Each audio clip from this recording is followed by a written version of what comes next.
You will tell us that it represents a success. But the primary reason why encounters are down is because you are brazenly violating the law every hour of every day.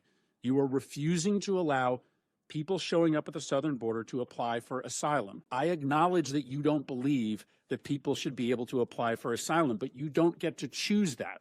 The White House doesn't get to choose that. The law requires you to process people who are showing up at the border and who claim asylum. Why? Because our asylum law is a bipartisan commitment, an effort to correct for our nation's unconscionable decision to deny entry to Jews to this country who were being hunted and killed by the Nazis. Our nation, Republicans and Democrats, decided, wrote it into law, that we would not repeat that horror ever again, and thus we would allow for people who were fleeing terror and torture to come here, arrive at the border, and make a case for asylum. Finally, let's talk about these disappearances. In an autocratic society, people who the regime does not like or people who are protesting the regime, they are just often picked up off the street, spirited away, sometimes to open-ended detention, sometimes they're never seen again. What you are doing, both the individuals who have legal rights to stay here, like Kilmar Abrego Garcia, or students who are just protesting Trump's policies, is immoral. And to follow the theme, it is illegal.